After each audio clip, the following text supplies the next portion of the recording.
ඔබ දන්නවා මේ රටේ ගොඩක් වෙලාවට මේ දේශපාලන න්‍යායන් එක්ක මේ රටේ ඉන්න ජාතීන් අතරේ ආගමික අතරේ තියෙන අසමගිකම් හැදුනට මේ රටේ මේ වගේ අවස්ථාවකදී අපිට සතුටු වෙන්න පුළුවන් සමගියත් එක්ක හැමෝටම අනුමෝදන් වෙන්න පුළුවන් තැනකට මම ඇවිල්ලා ඉන්නේ මේ වෙලාවේ මහයියාව ජුමා පල්ලිය ගාව. මේ බලන්න මේ බැනර් එකේ මොකද තියෙන්නේ කියලා. ශ්‍රී දලදා දන්ත ධාතු වන්දනාවට අපගේ සුභාසිංසනය පිරිනමන්නෙමු. මෙම ධාතු වන්දනාව සඳහා පැමිණ සිටින බැතිමතුන්ට වැසිකිලි හා පානීය ජල අවශ්‍යතාවයන් සඳහා මෙහි පහසුකම් සපයා ඇත. මහයියාව ජුමා පල්ලිය. අපි දැන් මහයියාව ජුමා පල්ලියට ඇවිල්ලා ඉන්නේ. මේකේ උඩ මොනවද තියෙන්නේ? උඩ පල්ලිය තමයි. ඔව්. නවත්තන පහසුකම් දීලා තියෙනවා. නිදා ගන්න පුළුවන් ඒක. මේකේ උඩ නිදා ගන්න තියෙනවා මෙතනත්. මෙතන අපේ වොෂ්රූම් ගහන කට්ටිය. මේක අපේ කාන්තාවන් නමදින ස්ථානේ. මේක අපි දීලා තියෙන්නේ මේ දවස්වල අපේ දවදාම් කරන වඳින් දෙන කට්ටියට. එයාලා ඒක හරි පිළිවෙලට වෙන් කරලා තියෙනවා. වැසිකිලි පහසුකම් මේ කාන්තාවන්ට ගැහණු අයට. ඒක එතන තියෙන ඊට පස්සේ මේ යාළම පිළිවෙලට වෙන් කරලා පිරිමි අයට ඒ විදිහට නම් කරලා තියෙනවා. මේ මෙතන ලොකුම වටිනාකම තියෙන්නේ ඉස්ලාම් දහම අදහන කාන්තායටවත් ලැබෙන්නේ නැති වරප්‍රසාද මේ වෙලාවේ මේ සදැහැති අම්මල වෙනුවෙන් මේගොල්ලෝ දීලා තියෙන එක විශේෂ අගය කිරීමක් කරන්න ඕන එකමයි මම ඇත්තටම හොයාගෙන ආවේ. කාන්තාවන්ට අඳුම් මාරු කරන්න පැමිණෙන ගොඩාක් අමාරු නීතිය. සමහර කට්ටිය පොලිමේද්දී අඬනවා ඒක අපිට බලාගෙන ඉන්න බෑ. ඇත්තටම අපි උඩ අතර පල්ලියෙත් ඉඳලා කට්ටියව භාගයක් මෙහෙට යවනවා. කට්ටිය අඬලා මේව වෙද්දී අපිට අපේ අම්මලා අඬද්දී අපිට බලන්න බෑනේ. ඒ වගේම තමයි අපි මෙතනත් අපි ලොකු සේවයක් කරා මේ දවස්වල. සමහර දවස් 3ක් ඇඳුම් මාරු කරලා නැහැ. මොකද ඇත්තට සමහර අම්මලා ඉච්චර දවස් ගාණක් ඉන්න බලාපොරොත්තු වෙන්නේ නෙමෙයි ඇවිල්ලා තියෙන්නේ. ඒගොල්ලෝ එතකොට ඒකට ගැළපෙන විදිහට ඇඳුම් ගොඩ අරගෙන එහෙම ඉන්නත් බෑ මේකේ. මහා මළු උස්සගෙන. ඉතින් සමහරලාට තියෙන එක ඇඳුමයි මේ වගේ හොදගෙන ඒක මිරිකලා දෙන. ඒත් මම රේදුරු මහත්තයාත් එක්ක කතා කර ආවා. එනකොට මේගොල්ලෝ රෙදි වනලා මේ දාලා වැල් ගැට ගහගෙන වගේ රෙදි වනලා රැට. ඉතින් මේ මම එතකොට බැලුවා මේ රෙදි හොදගන්නේ කොහෙන්ද මේගොල්ලෝ කියලා. මොකද අපි සාමාන්‍යයෙන් රටේ යන මතේ තමයි වැසිකිලි ප්‍රශ්න තියෙනවා, නාන්න කරන්න වතුර පහසුකම් මේවා නැහැනේ. ඉතින් මේ මහයියාව හරියෙන් යන අයට කිසිම අපහසුතාවයක් වෙන්නේ නැති වෙන විදිහට මේ සහෝදරයෝ ටික ඔක්කොම පුදුමාකාර කැපකිරීමක් කරනවා. මේ වෙලාවෙත් මේ මහා රෑ දැන් කීයද වෙලාව? දැන් මේ රෑ 12ට කෙට්ටුයි. මේගොල්ලෝ නිදි වරාගෙන මේ කැපකිරීම කරනවා. මේ එළි වෙනකන් කෑ ගහලා. ස්වාමීන් වහන්සේ දැකලා මේ වන්දින්නත් එක්ක ආවා. සුපතිය. දැන් මේ ඇතුළට මේ ගියානේ. තාම නම් මං ගියේ නෑ. ඒ උනාට දුන්නේ කොහොමද මෙහෙම ඇතුළ කොහොම වුණත් මේක ඇත්තටම අපි නෙමෙයි මම විතරක් නෙමෙයි අපි සියලුම දෙනා ඊ타ත්ම අගය කරන සුවිශේෂී සම්බන්ධතාවයක්. නේද? ඕගොල්ලන් මේ දැන් ඇත්තට මෙතනදී අපි පාර පනින්නකොට අර මහත්මයා අපිට උදව් කරා. පාර පනින්න මේ වාහනේ එනවද එතනදී. ඉතින් ඇත්තට මේක තමයි අපෙන් එන්න ඕනේ. සමහර අවස්ථාවලදී සමහර අයගෙන් නොලැබෙන ඒ සුහදත්වය ඕගොල්ලන්ගෙන් දකිද්දී මේ මොකද ඉස්සෙල්ලා ඇති වෙලා තිබුණේ දැන් අපිට තියෙන්නේ මොකද්ද කියන එක මේ සහෝදරත්වයේ ඕගොල්ලන්ගේ එකමුතු බව අපි එක්කලා තියෙන මේ සම්බන්ධතාවය ගැන ගොඩාක් අගය කරනවා. මේ රටටම ජය වේවා කියලා ඔබ සියලු දෙනාටත් මම ප්‍රාර්ථනා කරනවා. ඔබ වහන්සේටත් නිරෝගී සුවය ලැබේවා. මේ පිරිසිදුනේ? පිරිසිදුයි. කවුද මේ පිරිසිදු කිරීම කරන්නේ? අපිම තමයි කරන්නේ. අපි කාර්ක සභාවේ කට්ටිය තමයි අපි. ඔව්. අපි කාර්ක සභාවේ කට්ටිය තමයි මේක කොහොම පිරිසිදු කරන්නේ. වෙන කිසි කාර්යයක් ගන්න නැහැ. ගත්තොත් සමහරවිට මුදල් ඉල්ලයි. ඔව්. එන බැතිමතුන්ගේ සල්ලි දෙන්න, රුපියල් 20ක් දෙන්න, 50ක් දෙන්න කියන්නේ. ඒක අපි නතර කරලා සම්පූර්ණ නතර කරලා අපිම සුද්ධ කරන්නේ. සියලු කොටස කට්ටිය සමාජයේ කට්ටිය සුද්ධ කරලා දෙනවා ඒක. සම්පූර්ණයෙන්. දැන් මේගොල්ලෝ මෙතන මේ අම්මල වෙනුවෙන් টয়ලට් පහසුකම් ටික දීලා තියෙන එක විතරක් නෙමෙයි දන්සලකුත් දෙනවනේ. කෝපි දන්සල. දන්සලකුත් දෙනවා. අපි අපේන දන්සලට ගිහිල්ලා පොඩ්ඩක් කතා කරමු. ඇත්ත වශයෙන්ම ආහාර සියලුම දේවල් ලබා දුන්නා. ආහාරත් දෙනවා. ආහාරත් දුන්නා බීම ඒක සමහර කට්ටිය ගෙනත් දුන්නා මේගොල්ලෝ අපි ළඟට ඇවිල්ලා.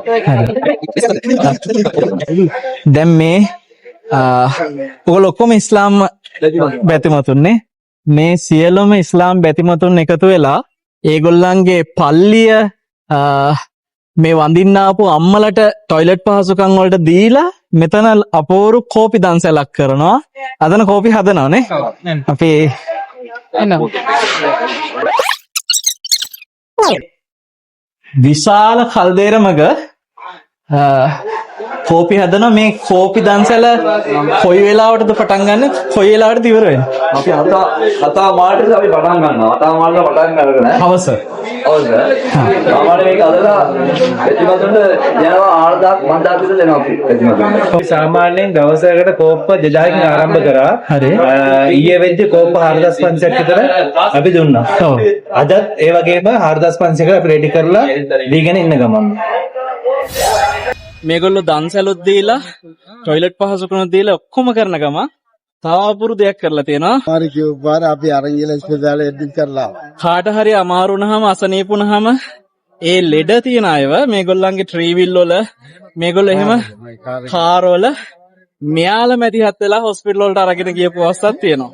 ඉතින් මේගොල්ලොත් මේ තිරේ පිටිපස්සේ අපි නොදකපු ලොකු කැපකිරීමක් ඔව් හැමෝම කරද්දී මෙයාලත් මේ අසනීප වෙන අයව රෝහල් වලට අරගෙන යන ඒ කැපකිරීමත් තිරේ පිටිපස්සේ මේ කට්ටිය කරලා තියෙනවා. මේවා රටේ මිනිස්සු සමහරලාට දන්නේ නැති දේවල්. දැන් අපි මේ වෙලාවේ මේ ඔබට මේ ටික පේනනකොට ලොකු සෙනගක් නැත්තේ මේ වෙනකොට පාලනය කරලා රජයෙන් අර එන්න දෙන එක ගොඩක් වෙලාවට අවහිර කරලා දැනුවත් කරලා එන්න එපා කියලා. ඒ නිසා නැත්නම් මේක සාමාන්‍යයෙන් එක වෙලාවකට 400ක් 500ක පිරිසක් හිටියා. මේ නාන තැනක මේ වැසිකිලෙන තැනක 400ක් 500ක් විතර පිරීලා ඉන්න තැනක් මෙතන. දවසකට දෙපාරක් අදිනවා ගලියක. ඒක විශේෂයි. දවසකට දෙසරයක් ගලි බවුසරකින් අස් කරනවා. ඊට අමතරව අපිට නගර සභාවෙන් ලොකු සහයෝගයක් දුන්නා. නගර සභාවෙන් අපි කෝල් කරන වෙලාවට කොහොමද දවසකට 7 පාරක් විතර වතුර 10 පාරක් නේ 10 පාරක් විතර වතුර අපේ නාන තැනට අපි ප්‍රෙෂර් එක මදිනේ අපේ අම්දුරනේ හැම ටැප් එකම අරපු ගමන් ප්‍රෙෂර් එක නැහැ. ඒක දවසකට 10 පාරකට වඩා බවුසර් එක ඇවිල්ලා අපිට උදව් කරනවා. වතුර ටික දානවා. ඔව්. ඒක මම ගොඩක් අහලා තිබුණා මේ වැසිකිලි උතුරනවා කියන එක. ඉතින් මේකේ මේ දවසකට දෙසරයක් ගලි බවුසරකින් අස් කරලා ඒ විදිහට පිරිසිදුව තියලා කොහොම හරි මේ කට්ටිය ඒ මහන්සියෙන් ඒක කරලා තියෙනවා. ඊට අමතරව අපි හම්දුන්නේ දවසකට يعني සාමාන්‍ය පැය එකමාරකට සැරයක් අපේ කට්ටිය මේක සුද්ධ කරන අපි හම්දුන්නේ. ඔද මේ හැම තැනම මේ බලනකොට මේ සෑම තැනක්ම වැසිකිලිත් එහෙමයි. මම ඒකයි අම්මලාගෙනුත් ඇහුවේ හරිම පිරිසිදුයි. ඒක ඕගොල්ලොම තමයි මහන්සි වෙලා ඒ ටික කරන්නේ. මෙයාළමයි කොම් පිරිසුදු කිරීම ටික කරන්නේ. ඉතින් හරිම වටිනවා. එතකොට ෆෝන් charge කරන්න. ඔව්. මේ පාසුකුත් දුන්නා. ඒකත් දීලා තියෙනවා. ඒකත් කණ්ඩායමත් එක්ක ඇවිල්ලා ෆෝන් එක නැත්තම් කණ්ඩායම හොයාගන්න බෑ. මෙතනට ඇවිල්ලා charge කරගෙන විනාඩි 5ක් charge කරන්න එක කෝල් එකයි කියලා. ඒකත් ඒවා numbers දන්නෙත් නැහැ. ෆෝන් එක on කරන්න. සමහර වෙලාවට ගෙවල් වලින් කලබල වෙනවනේ. මේ කටහඬ ටිකක් ඇහෙනව අඩුයි. මේ කටහඬ ඇහෙනව අඩු හේතුව මොකද හේතුව? ඒක උගුර පොඩ්ඩක් වෙලා තියෙනවා අපි වෙලා අර බෝඩ් එක ගහලා තියෙද්දි ඒක බලන්නේ පිරිමියක්ෂර ගානු යනවා ගානුවද පිරිමියනවා යන්න බා කියලා තමයි කටහඬ නැති කටහඬ එහෙම වෙලා තියෙන්නේ කට්ටියට හරියට මග පෙන්නලා. ඒ කියන්නේ දැන් කාන්තාවෝ ඉන්න කස්සට පිරිමියා ගියොත් ප්‍රශ්නයක් නේ. ඉතින් මේගොල්ලෝ එල්ලි වෙනකන් ඒවා කියලා කෑ ගහලා මේ නිදි වරාගෙන දැන් කටහඬත් බැරන්ඩි වෙලා. උගුරකම ඉවරයි ආයේ. මේ අයියා මට කිව්වා එයා කොයිද ඉගෙන ගත්තා මම වාරිපුර ශ්‍රී සුමංගල මහනුවර විද්‍යාලයේ. ඉතින් මම හිතනවා අපිට විදුහල්පති වශයෙන් කටයුතු කරේ මංගල හාමුදුරුවෝ. ඔයගොල්ලෝ හැමෝම දන්නවා ඇති මංගල ස්වාමීන් වහන්සේ. ඒ වගේම අපිට සිංහල ඉගෙනුවේ පුණ්‍යරත්න හාමුදුරුවෝ. ඉතින් අපි මේ හාමුදුරුවන්ගේ ඒ අනුදැනුම් ඒ හාමුදුරුවන්ලගේ අනුශාසනා මේ එකත් එක්ක හැදුනේ. ඉතින් අපිට ඉස්කෝලෙත් මගේ යාළුවෝ ඔක්කොම බෞද්ධ කට්ටිය ඉන්නේ. ඉතින් මම හිතනවා අපිට එහෙම බෞද්ධ දෙමළ ක්‍රිස්තියානි කියලා ભેද නැහැ. අපි ඔක්කොම ශ්‍රී ලාංකිකයෝ. මේ ભેද හදන්නේ තනිකර දේශපාලන මේක තමයි යථාර්ථය. ඒ කියන්නේ සිංහල අය අතරෙත් ඉන්නවා, මුස්ලිම් අය අතරෙත් ඉන්නවා මේ ભેද හදන අය, දමිළ අය අතරෙත් ඉන්නවා. ඒක හැමතිස්සෙම එන්නේ දේශපාලන න්‍යායන් එක. ඉතින් ඒවට අහු නොවි සමගියෙන් මේ විදිහට කටයුතු කිරීම සම්බන්ධයෙන් මම ඔයගොල්ලෝ හැමෝටම මේ වෙලාව ස්තුතිවන්ත වෙනවා. අපිටත් මේ වගේ කරගෙන යනවා. අපි නිහඬව කරපු සේවය මේ ඔබ වහන්සේ අපිට මෙතනට පැමිණිලා ඔබ වහන්සේගේ කාලය ශ්‍රමය ඔක්කොම කැප කරලා අපි වෙනුවෙන් මෙතන පැමිණීම සම්බන්ධවත් බොහොම පිං අපේ හම්බුනේ. ඉතින් සතුටුයි. බොහොම සතුටින් අපි එකතු වෙලා ඕනම දෙයකදී ඔයගොල්ලන්ගේ දෙයකදී අපි එකතු වෙනවා, අපේ දෙයකදී ඔයගොල්ලෝ එකතු වෙනවා. අපි එකතු වෙලා වැඩ කරනවා. බොහොම පිං අපේ හම්බුනේ. මුලක් දිව සමගි කරන උත්තම ශ්‍රී දලදා තොත් මුදුන් තබාව